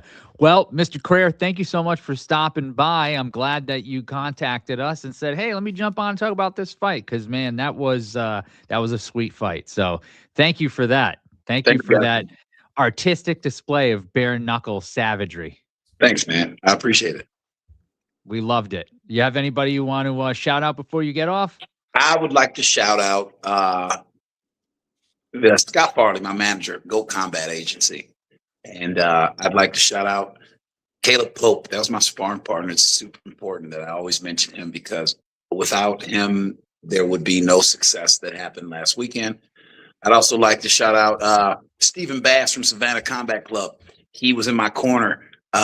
He came to Hawaii with me, paid for his own ticket and everything. He bought an inflatable mattress and stayed in our hotel room. And he cornered me. That's my boy. And my main corner is one of my closest friends. I call him a brother. His name is Chance Crosby. If it weren't for those guys, I wouldn't be as successful. Also, I'd shout out a friend, a very close friend of mine. His name is Chew. He's in the military with me. And he actually happened to be stationed in Hawaii that weekend. Not that weekend, but he happened to be stationed there. And he was just like, Joe, he came to the fight. And then he took me out on Sunday. And he showed me the island, and we went to wherever they filmed Jurassic Park and all this other crazy stuff. It was really cool. So that's awesome, dude. Yeah, man. Yeah, that's cool. One of the benefits of being in the military. Yeah, absolutely. You got someone. You're gonna tour anywhere you go. That's right. That's right. So just thanking those guys, and I'm hoping that I get matched again soon because I'm gonna tell you the truth, guys. I don't like sitting on the shelf. I said shitting on the shelf, but I don't like sitting on the shelf for a long time. I like to get the ball rolling like every 2 to 3 months or so. 2 is a little too soon, obviously, for the bare knuckle. But like every 3 or 4 months, I like to fight. And even, I'm going to say this with a lot of confidence. When I become the champion, I hate to see those champions sit on the shelf for 6, 8 months to a year before they fight. I got to stay active, man. I got to fight. And I'm trying to manifest me fighting July 3rd at Philly. July 3rd, that was when my coach passed away. And I think it'd be a great honor to him to fight July 3rd. And in a perfect world, I'd like to challenge Lorenzo Hunt July 3rd in Philadelphia. But we'll see what happens. And that's it, Amazing. Amazing. And yes, for those of you watching, you've got 4 soldiers here on the screen at one time. Well, actually an airman, I'm sorry. Regardless. There's one airman. Yes, that's right. And combined together, all of our injuries were not service related. That's right. Not one of them. Not one of them. Thank you so much. Including Mish's back. Yes, Mish is back. Mish got a week back, about a week back. Joe Carrere, thank you so much for coming on. You're welcome back anytime, my friend, and we'll see you soon. Thank you, brother. I appreciate you guys, and you have a good evening. You too. Later, man. Later, Bye, Joe. brother. Bye. So that was Joseph Gotta- Critter. That was awesome. Joined us, talked about his fight in Hawaii, which was, like we said, an absolute clinic. So for those of you who may not have seen it, you better go watch it. And if you saw it, go watch it again because it was great. Take some notes. You might get into a street fight one day. So Roberto, thank you for coming on. It's been an awesome show. You know, Kyle was on vacation. We were like, hey, what are we going to do for a show? Who are we going to have on? Do you want to just shoot the shit? Sure. And then it went from just me and Kyle. And then we had 3 guests in like the matter of hours. And it was fantastic. I love it. I like this. Yeah. The impromptu. It was better than most shows happen. I liked it, actually. It turned out great. I as soon as you guys said that you were going to talk about the Hawaii card, I was like, I need to get on this. Like, this is fucking this again. This is one of my favorite cards. It was from beginning to end, literally. It's been. Hey, It's, go ahead. before we wrap that up, I wanted to ask you your thoughts on the women's fight, because Yes. it was great to see 2 big girls, like 5'7", 5'8", 155-pound girls. Those 2 girls went in there and fought the way you expect Hawaiian fighters to fight. You know what I mean? It was like a Max Holloway final 10-second fight for 3 straight rounds with these 2 girls. Oh, And for sure. we need females like that size to be around, because there's nobody that can cut to 145 and fight, or go up to 145 and fight Jessica Borga. Borga had to go all the way down to 135 or 37 to meet Faria. She don't want to do that ever again. The BKFC, we've been saying this, needs to build up that heavier, bigger female division. And these 2 girls, you know, I know we had 1 winner and 1 loser in that fight, but those 2 won me over as a fan, and I hope that they both stick around in the BKFC. Well, my opinion on them, but for sure, they were like rock'em sock'em robots, you know. And it wasn't just throwing hands; it was clean technique. They were throwing their straights and their hooks, and man, again, it was part of one of the best shows and fight cards that we've had in a long time. The last time that I was stuck to the TV glued like that was when I rewatched the first Sturgis fight card, the one that I was a part of. That one was great too, because there was knockouts the whole night. And again, when I saw this one, I was like, okay, this is going to be a contender, and I'm hoping that some of those guys get pulled over for some of the Knucklemania event, because that's where you want to get the most eyes pulled in. And if we get cards like that from beginning to end, you know, we have the main event fighters are usually the ones that are going to bring everybody in. But if we get these guys that come in to put on a show, the whole from start to finish, we're gonna get more fans. Yeah, and the only thing I thought that was like close to a dud of a fight was the first fight of the night, where the one guy looked like he Vince? was, and the one dude was a soldier. I didn't realize that Yeah. until afterwards. They said he was Active duty army. Yeah, active duty army. But the guy he fought looked like, you know, no offense, King to him, Hippo? yeah, he looked like King Hippo. That is exactly what he looked like. And to be honest with you, the kill shot didn't even look like it landed. Like whatever he hit him with on the second knockdown, I don't think it landed. I think the dude just quit, to be honest with you. Maybe I'm wrong, but if you go back and watch it back, the first knockdown, he definitely cracked the dude. The second one, he charged forward through like a 1-2, and I think they both missed, and the dude fell on his ass and didn't get back up. That was the closest thing to a shitty fight it wasn't even. I thought it was great. Yes, it wasn't even. I had somebody reach out to me and say, "Hey, my friend is going to be on the Hawaii card. He's active duty army, and reach out to him and say, you know, like tell him whatever." So I reached out and I was like, "Yo, you're active duty army?" He said, "Yeah, man." And then we started talking about how he's gonna, like, you know, talk to his command about it, and I helped him out through, you know, whatever I could to what to say as far as that goes. But I saw the fight, and the dude was a heavier set guy. He went out there and he put it on him. Vince was a big dude too. Like as far as Yeah. like solid muscle goes, but I that was a good starter fight because it Yeah. only No, got better from he there. definitely Vince definitely looks good. No, he looks like he could fight, and he's big, and like you said, he's built, he's strong. He was throwing hard shots. It's just like the way the fight ended. I was just like, I don't think that one landed. Whatever, Yeah, it is what it I is. think he hit him the first drop. What you were correct. Like that's where he landed the majority of the power, and then after that, I don't think that guy wanted to be a part of the Yeah. show anymore. Yeah. Right. Which Yeah. happens. Yep. He was like, you know what? I think I'm done here. I'm need a waiting way for a out. way to get out here. Please show me the door so I can exit. Yeah, that card was insane. Guys, we have another card. We have weigh-ins that happen tonight. I'll be watching that later for sure. We've got BKFC 88 coming up. I'm sure you'll be watching that. We talked about Australia's also coming up this weekend, man. There's just so much going on. Roberto, we got to have you on again. We'll talk about another fight night that happened and go over it and go through clips. It's a lot of fun. So thank you for coming on. I'll be here whenever you guys want to take a break or a week off, and you need someone to fill in for the other. Mike and Mish Rob, and sometimes Rob show. there we go. Hey, when are you out? When do you go? Without exact dates. Yes. Next Right. sometime, yeah, Just say soon? within the next 4, 5, 6 weeks. Okay. That's where I'm headed for the year. Man, it's tough because before the war with Iran kicked off, I was already like I had the wheels turning in my head. I was like, I'm gonna be out there for a year. They're gonna be going to Dubai. I was like, I need to see who I need to call Yeah. to let me off the fob for a week and come right back.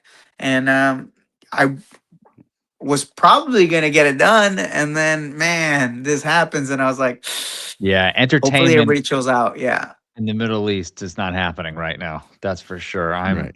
I can guarantee tourism is Plans down. have changed. No, but it's a whole year, so hopefully Yeah. things cool off, and and this is for the sake of the entire region because there's no reason why the civilian population needs to be getting hit like that. No. I'm sure I'm hoping and praying and it'll be over soon and that you go and you come back fast and safe and we'll see you again, but I'm sure we'll talk to you before you leave. And you know what? There's still internet, so we can still do a show. You know what I'm saying? We can still have you Yeah, on. for sure. I'm gonna take my little ring light with me. I have the whole setup for Yeah. the interviews, but hopefully you guys enjoyed the last fight that I had, Yeah. and so did the Oh, rest of yeah. the crowd. I'm hoping to Oh, put on we a show as definitely soon as did. I get back.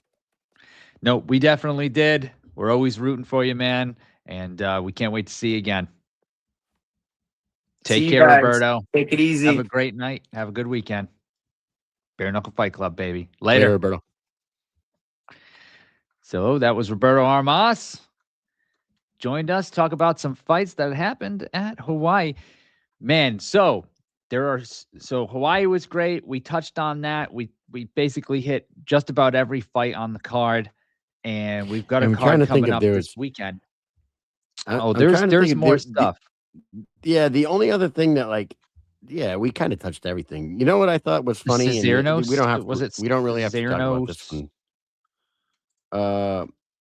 one. Saragossa and that Saragossa was good and he had what's funny is he had a interesting style choice. He had his shorts jacked up to like his ribs and his fucking long spandex down to his knees. It was interesting, but he came back and he won that fight. But I thought there was a guy named Calaruda reminded me. I can't believe that dude's 47 years old. He's that Jack tattooed dude with the fucking head tat. Yep. It was his pro debut at 47 years old, but when I was watching him, I felt like I was watching Brian Duran in his pro debut. If you remember how Brian fought, just like there wasn't a shit ton of technique. It was just like him trying to. He would swing for the fences, man. Swing from the fence. You could see the power. But when he landed him, he was he would land like serious power.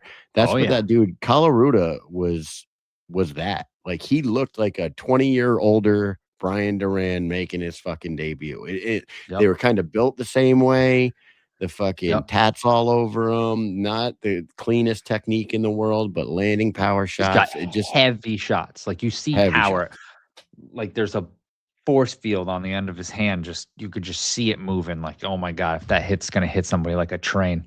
Right. I was very entertained by that guy. And I really did while I was watching it, I was like, man, I feel like I'm rewatching early Brian Duran again. So I would like to see that guy Colorado come back. He was I would like to see every fighter on that card, most of them. Maybe not that Yes. first guy. Maybe not that first dude, but the rest of like everybody on that card really came out to put on a show. And it was fucking great.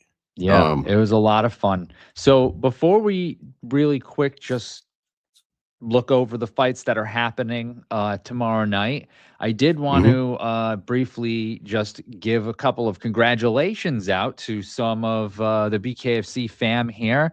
So we had a couple of engagements that happened recently, right? So we've got Chris Lytle and our friend Stephanie are now engaged to be married, right? They got engaged and they did engagement photos out in Hawaii. So it's more Hawaii stuff, right? So congratulations to those two lovebirds. But not only were they out there celebrating their engagement, but a couple actually got engaged out in Hawaii. And it's none other than the king, Kai Stewart. He now has a queen. I mean, he's kind of always had this queen for a while. But, you know, Kyle, I actually talked to Kai and I said, you know, when you meet two people who date and you just know like these two are going to stick together. They're definitely a couple that they're together all the time. Everywhere we go, we're in Denver, they're together. We're hanging out with them. They're just having a great time. We go to Sturgis, they're there. The second year we went to Sturgis, they're there together. We go to Albuquerque. Everywhere we go, they're together. They train together. She fights MMA. She did it. I don't know if she did a bare knuckle or she did something recently, but she fights, he fights. King Kai Stewart, the champ, is now engaged to his queen. So congratulations to both of you. Hawaii was great for a lot of people, it seems. Yeah. I mean, you just said it all there. Like they're a perfect couple. They seem to work really well together. They train together. They party together. They corner each other. It's just fucking. It was kind of meant to be. It was what took Kai so long, to be honest. Right? With you. What took you so long, champ? Were you busy winning titles? And you know what? Like she supports him big time because when we're out somewhere, like she's holding the camera while they're doing a live. She's always, you know what I mean? Like they're always on point with doing what needs to be done. And Kyle, you say it all the time to people. Like you know, we used to say Lorenzo Hunt, make sure you're following what he's doing. And Kai Stewart took a page out of Lorenzo Hunt's book and he's been doing it. And she's right there behind him, pushing him to do this stuff all the time. Like they're always doing business things. You know what I mean? They're always looking smart. Everything. They're building their let's brand. go over here. Let's go to the sponsor. Let's go do this. Let's go do the radio show. Let's do the live. Let's walk around.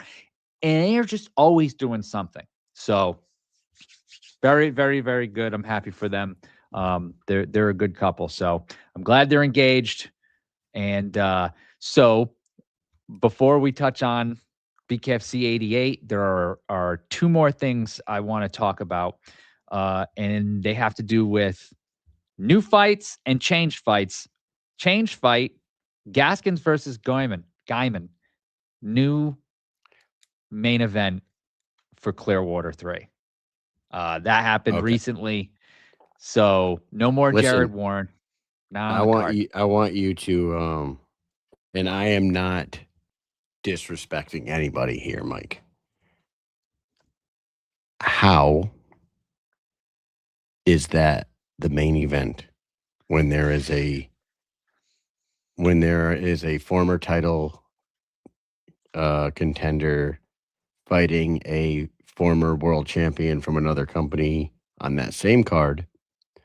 Josh Oxendine versus Ryan Reber is on that card. Reber's from Clearwater. Yes. I love Quentin Gaskins and Matt Guyman. Those guys are great. But when they announced that was the new main event, I was confused. Were you? Yes, because as you already pointed out, Ryan Reber, he beat Guyman, right? He's Mm-hmm. definitely higher ranked guy. And Josh Guyman just Oxendine, lost. who was a champ, right? Comes over and that fight is going to be fantastic, and I am really looking forward to that. And I'm looking forward to Quentin Gaskins. The last time he fought, right, in New Jersey, was it? That fight was awesome.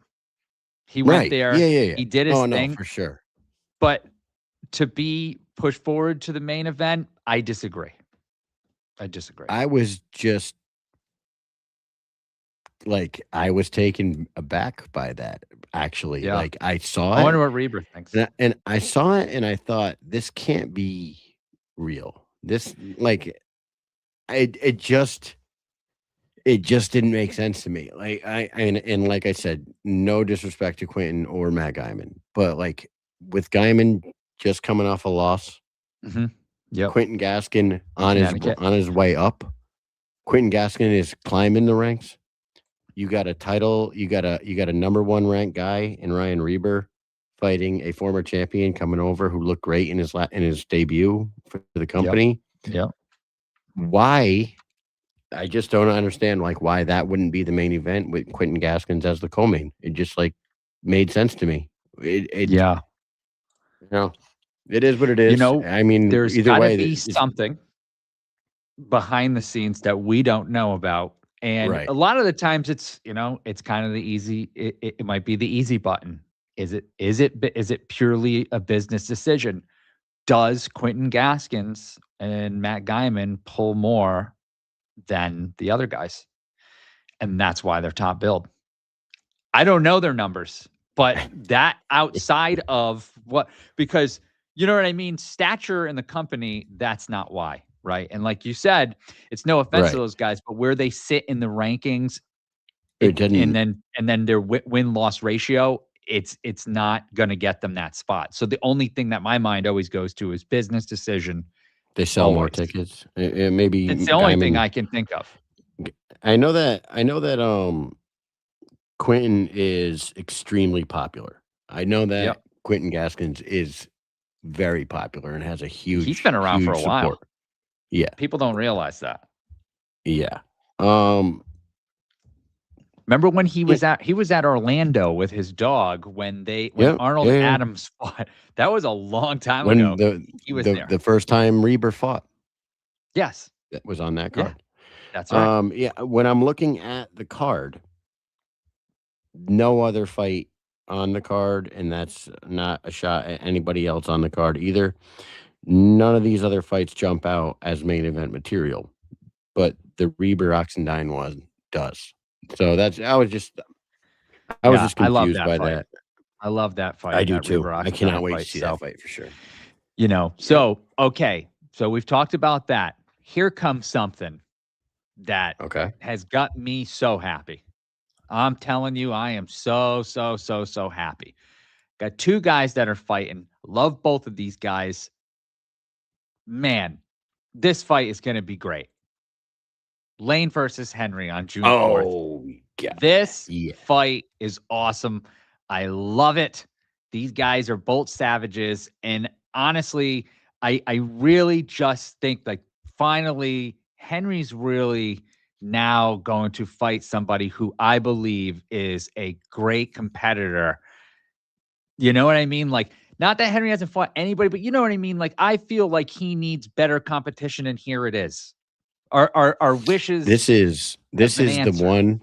This is the one where, like, for everybody that's been wanting Bryce Henry to get a shot at a title, if he is to win against Julian Lane, there is nothing else that makes sense for him than to fight for a title. So this is the one last step that he has to make. But then also it's Julian Lane, who is an absolute savage, and bare knuckle is his game. And he's a former champion, and he wants his shot back at Dustin Page. And you know what? And Dustin Page told us in Philly when we talked to him, when we interviewed Dustin Page in Philly, I said, now that you're world champion, like that fight with you and Julian was a classic, and it went down to the last 10 seconds of the 6th round. Are you thinking you're going to run it back with Julian or maybe fight somebody else? He said, I would like to fight Bryce Henry, but I would absolutely give the rematch back to Julian Lane. I would love to fight Julian again, but I feel like nobody wants to fight Bryce. I don't turn any fights down. He seems like it would be a fun fight. I would like to fight Bryce Henry. Well, there we go. Dustin, you get your wish. You're going to get one of those 2 guys that we talked about in that interview, because I'm pretty positive the winner of this one goes straight back to Dustin Page for sure. It's fantastic. Oh yeah, this fight is when I caught wind that this was happening, I was very excited. As you can tell, I'm still excited, and I'm going to be super excited all the way till the fight and after it, because it's just great. I'm always excited to see Julian Lane fight, and I just don't think that Henry fights nearly enough, right? For whatever reason. But if you know what I mean, in a perfect world, I'd like to see that guy fight every month. I love watching him fight. I want to see him fight more, but I really wanted to see him fight better and more experienced competition, because he's worth that. You know what I mean? So here we are. And what else do you got to do on a Thursday night? Right, Mike? Yes. Besides the Mike and Mish show. We That's may right. not be having a show we that won't be evening. having a show that night. We will not be having a show that evening. We will be dead in the middle of our annual training and coming towards the tail end of our annual training, and also watching the Julian Lane Bryce Henry card. I'll have them on in the happening on a barracks. Thursday. You can guarantee. I guarantee that. Imagine the fights- size difference, dude, when they get in the ring. When they get in the ring, and when you are down when you're at wherever you're going to be for training, and you're going to force all these fucking soldiers that don't normally watch mandatory to watch like you do, mandatory BKFC mandatory in the day fun. room. Yep, Master Sergeant Hunold says you will watch the BKFC Certainly will. in the day room. That night, people are going to be in that day room that haven't watched this shit, and they're going to see a 5'8" dude step up to the line across from a 6'3" guy with an 80-inch reach, and they're going to be like, what the fuck are we about to watch here? And they're going to get surprised by how violent that little fucking dude is. Oh, you know what I mean? It's going to be something for sure. Yeah, I can't wait. This is great. Great fight. Oh my God, that fight's going to be good. So really, really looking forward to that. So we've knocked out all that stuff, right? So the only thing left to do is to just briefly touch on this card that we are all going to watch tomorrow night before we watch Australia on Saturday morning. Shit, I might only go to bed for a few hours. Here's the card, and I'm going to zoom in here because we all know what the main event is, right? Camozzi versus Rodriguez, and it's for the interim cruiserweight championship. Not sure what's going on with that title. Kyle, do you know what's going on with that title? Do you know? And listen, I don't know if we got some people talking when we said it on the show, because that promo absolutely did not say interim. It said world cruiserweight title.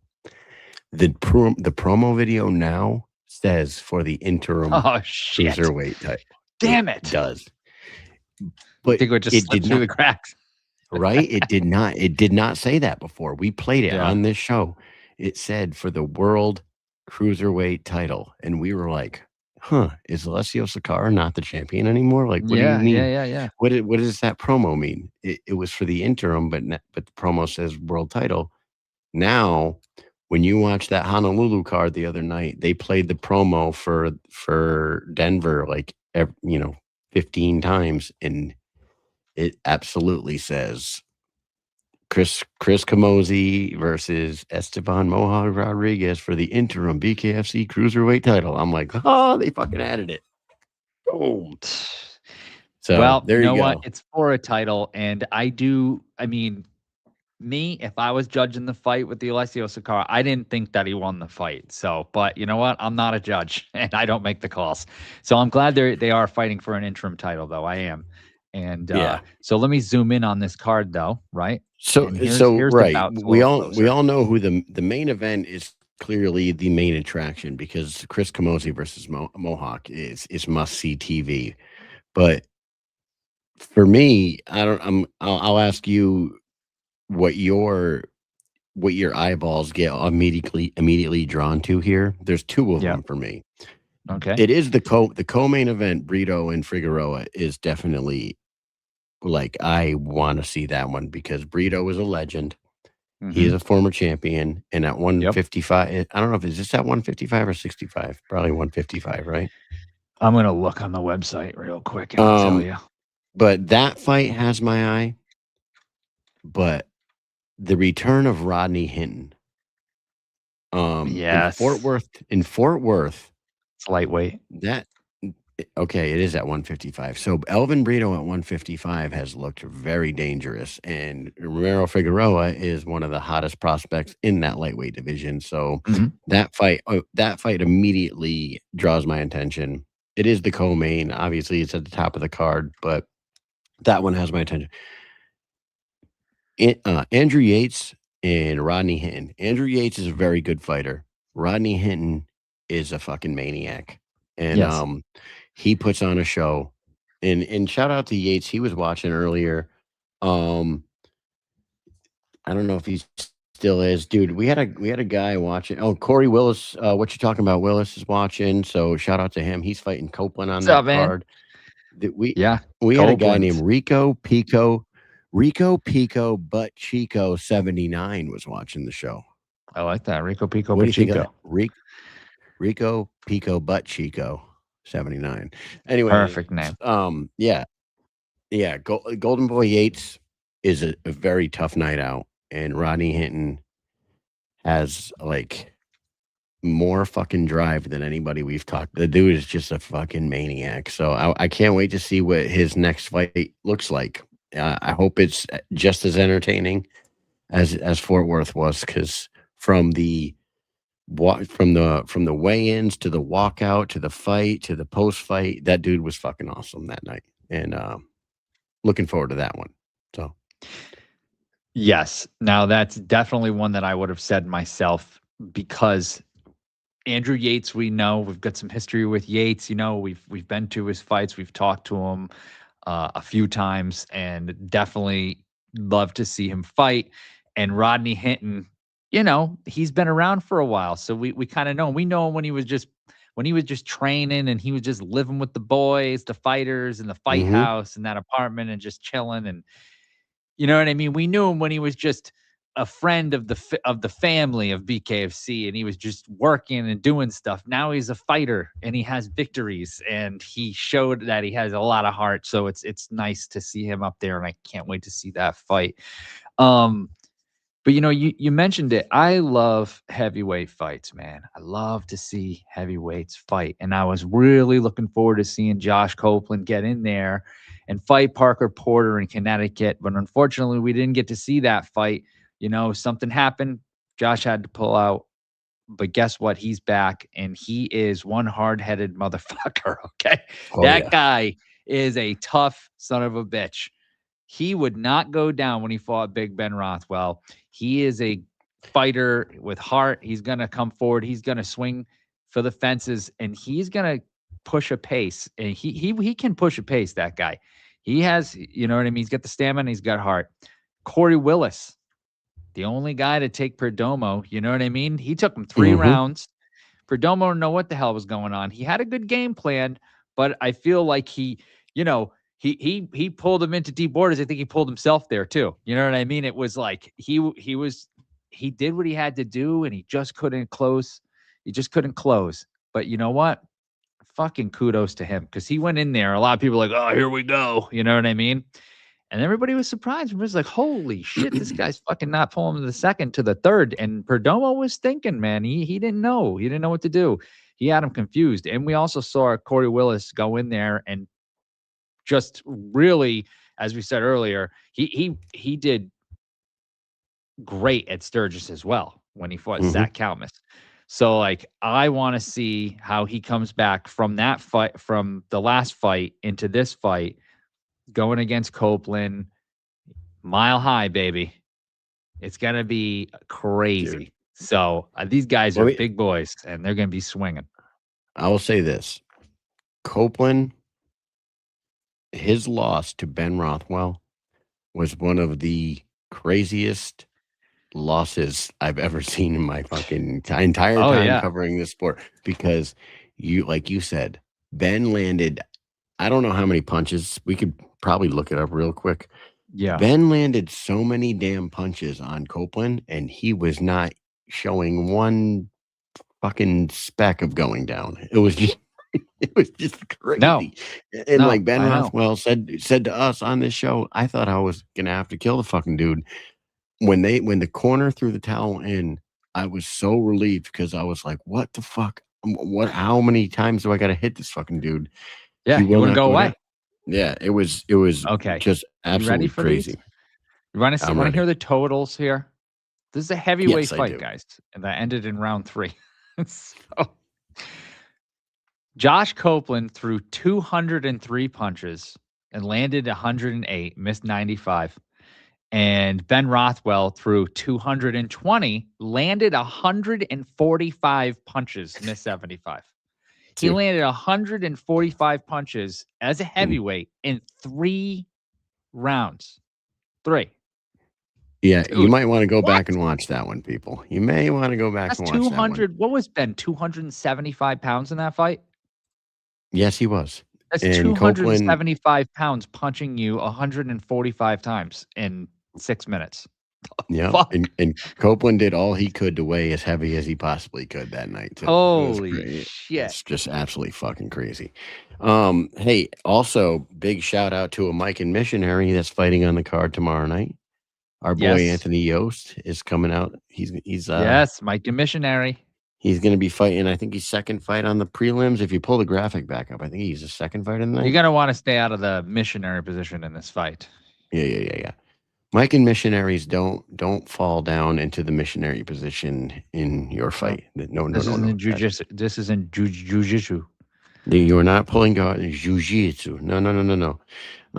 Yeah, man. So, like you said, we got Josh Friend. We talked to him last week. We got Ruben Arroyo still looking for a dub. So those two guys. We got the guy Eric Lozano on the card.